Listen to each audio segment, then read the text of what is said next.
اكتر 5 اسئله الناس البالغين بيسالوها لجوجل. بالغين؟ البالغين يعني مش اي حد، لا دي مخصوصه للبالغين، الناس كبار في السن، مش كبار في السن، في العواجيز يعني غير مراهقين. غير مراهقين بالظبط. اسئله ليها علاقه بالصحه؟ لا. قول لي ايه الاعراض اللي عندي دي؟ لا حاجات اتفه من كده بكتير. اتفه من كده؟ مش عشان مش مراهقين يبقى خلاص يعني، لا قلت لك مش عواجيز عشان ما ورطكيش. رقم 5 في القايمه، ازاي اكتب شيك. شيك ايوه، على فكره في ناس كتير جدا او انا منهم ما اعرفش اكتب شيك ازاي يعني. ليه ما بيبقاش في دفتر شيكات يعني؟ ايوه في، بس لا انت فكران ده شيك وخلاص واكتب وخلاص، لا ده في ما ينفعش تسيبي مسافه فاضيه، ولو في لو كتبتي مثلا ادفع لك مش عارف 15000 درهم وفي مسافه لحد اخر السطر، لازم تعملي خط كده اخر السطر. ايه ده الكلام ده؟ اهو شفتي بقى؟ فازاي اكتب شيك رقم 5 في القائمه. هاو تو حاجه. ما هي كلها هاو تو. ازاي اعمل اكله ما اعرفش اتغدى ايه النهارده.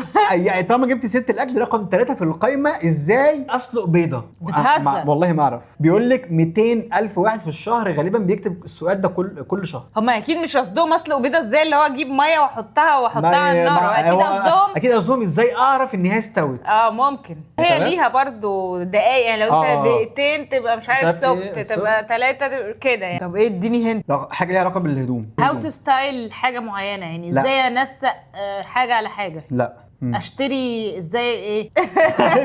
ليه؟ ازاي اكوي تيشيرت. رقم 4 في القائمه. يعني ايه ازاي اكوي تيشيرت يعني؟ ان في ناس ما بتعرفش تكوي، تفتكري ممكن كده؟ مش يعني فاهم ازاي اكوي يعني احط تيشيرت يعني ايه؟ واكوي معرفش السؤال. مش عارفه. حاجه ليها علاقه بايه؟ حاجه ليها علاقه بالهدوم برضه. برضه؟ رقم 2 ليها علاقه بالهدوم. ازاي اكوي برضه؟ لا حاجه بقى دي بجد انا متاكد ان هي حاجه ليها علاقه بالرجاله، ومتاكد ان دي فعلا حقيقيه بقى، انا متاكد. ازاي اربط كرافات؟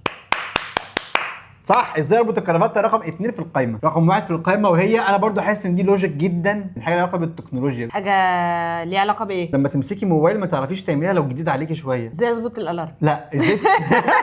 لا ده عادي، دي سهل. ازاي تاخد سكرين شوت. رقم 1 في القائمه، دي بتحير ملايين دي. بس حاسه ان هو انا كنت بعملها على فكره ساعات، لما كنت امسك التليفون بتاع حد ما تبقاش عارف نوع الموبايل ده بيتاخد فيه سكرين ممكن شوت ازاي. اللوك مع فوق، طب اللوك مع تحت، او مش عارف تجيب الزرار 3 صوابع اللي تحت او هكذا بالظبط. فالاسهل او دبل تاب على الموبايل من ورا. فالاسهل لك ان انت تعملي سيرش بدل ما تقعدي تبوظي الدنيا. صح. اكتبوا لنا في الكومنتس اكتر سؤال بتسالوه لجوجل او الاي اي.